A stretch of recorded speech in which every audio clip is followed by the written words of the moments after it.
তিন ব্যক্তির দোয়া আল্লাহ তাআলা কখনো ফিরিয়ে দেয় না। এই যে রমাদান মাস আসলো, এই রমাদান মাস রহমত, বরকত, মাগফিরাতের মাসে স্বয়ং আল্লাহ তাআলা রাসূল সাল্লাল্লাহু আলাইহি সাল্লাম হাদিসের বর্ণনায় বলেছেন যে তিন ব্যক্তির দোয়া কখনো ফিরিয়ে দেয়া হয় না। গুলির বুলেট মিস হয়ে যেতে পারে, কিন্তু এই দোয়া কখনো মিস হয় না। সালাসু দাওয়াতিন লা তুরাদ্দু ফিহিন্না আদ-দাওয়াতুস সাইম হাত্তা ইয়াফতুর। এর মধ্যে এক নাম্বার হচ্ছে রোজাদার বান্দা যখন ইফতারের আগ মুহূর্ত পর্যন্ত, অর্থাৎ ইফতার করা পর্যন্ত আল্লাহ তাআলার কাছে কোনো দোয়া করে গুলির বুলেট মিস হয়ে যেতে পারে, কিন্তু এই দোয়াটা কখনো মিস হয় না। মুস্তাজাবুদ দাওয়ার মতো এই দোয়াটা কবুল হয়ে যাবে। সুবহানাল্লাহ বিহামদি। মুস্তাজাবুদ দাওয়া হচ্ছে এখন দোয়া করছেন, মসজিদ থেকে বের হয়ে গেছেন, দেখছেন দোয়া কবুল হয়ে গেছে। সুবহানাল্লাহ। এইজন্য আমি মাজহারুল ইসলাম কয়টা আপনার দুঃখের কথা বলবো, কয়টা যন্ত্রণার কথা বলবো, কয়টা আপসেটের কথা বলবো, কিন্তু আপনার ভেতরে কি আছে, কি জ্বালা যন্ত্রণা আছে, কি আক্ষেপ আছে, কি আকাঙ্ক্ষা আছে, এটা আপনি সবচাইতে বেশি বলতে পারেন। সংসারে অশান্তি আছে, স্বামী স্ত্রীর ভালোবাসা মজবুত হচ্ছে না, বন্ডিংটা মিলছে না, আপনি আল্লাহর কাছে দোয়া করেন, দেখবেন স্বামী স্ত্রীর ভালোবাসা মজবুত হয়ে যাবে, এমন ভাবে বিল্ড আপ হবে যেটা জান্নাত অবধি পৌঁছাবে। সুবহানাল্লাহ বিহামদি। সন্তান কথা শুনে না, ইফতারের আগ মুহূর্তে অর্থাৎ রোজাদার রোজা রাখা অবস্থায় আল্লাহ তাআলার কাছে দোয়া করেন, ওই দোয়া কখনো ফিরিয়ে দেয়া হয় না।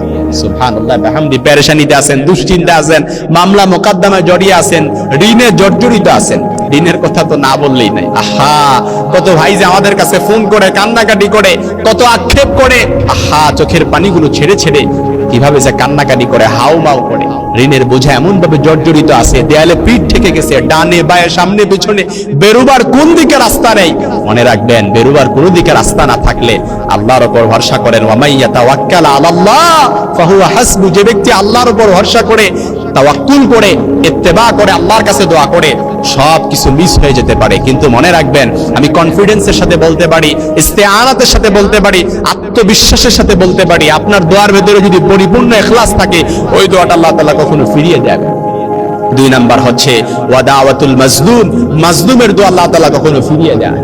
আহা, আপনি অত্যাচারিত হয়েছেন, কারো দ্বারা ক্ষতিগ্রস্ত হয়েছেন, কেউ আপনার উপর জুলুম করছে, আপনি মাজলুম, মনে রাখবেন মাজলুমের দোয়া আল্লাহ তাআলা কখনো ফিরিয়ে দেয় না। এজন্য মাজলুম অবস্থায় থাকলে আল্লাহ তাআলার কাছে দুই হাত তুলে দোয়া করবেন, দেখবেন ওই দোয়াটা আল্লাহ তাআলা সাথে সাথে কবুল করে নেবেন, মুস্তাজাবুদ দাওয়ার মতো, যেটা আপনার কল্পনা দেওয়া নাই। তিন নাম্বার হচ্ছে ওয়া দাওয়াতুল মুসাফির। মুসাফিরের দোয়া আল্লাহ তাআলা কখনো ফিরিয়ে দেয়া হয় না। অপর এক বর্ণনা এসেছে ওয়া দাওয়াতুল ওয়ালিদ। পিতামাতার দোয়াও কখনো ফিরিয়ে দেয়া হয় না।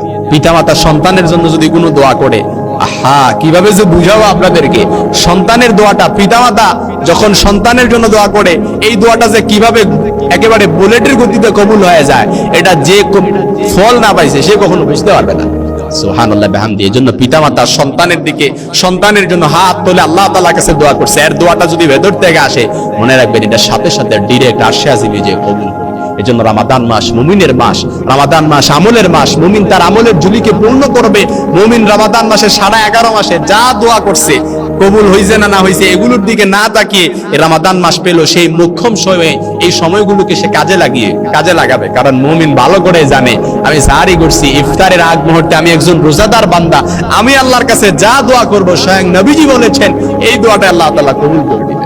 দাওয়াতুস সাইম হাত্তা ইয়াফতুর। রোজাদার বান্দার দোয়া ইফতারের আগ মুহূর্তে আল্লাহ তাআলা কবুল করেন। এজন্য মাঝে মাঝে অনেকে অনেক ফোন করে আমাদের কাছে, অনেক কিছু জানতে চান, অনেক আমল জানতে চান, দোয়া কবুলের সময়গুলো জানতে চান। এই যে রমাদান মাস, এখন যে সময়গুলো চলতেছে, এগুলো তো দোয়া কবুলের সময়। সুবহানাল্লাহ। এই সময়গুলোতে যান, আল্লাহ তাআলা অবশ্যই আপনার দোয়াটা কবুল করে নেবেন ইনশাআল্লাহ।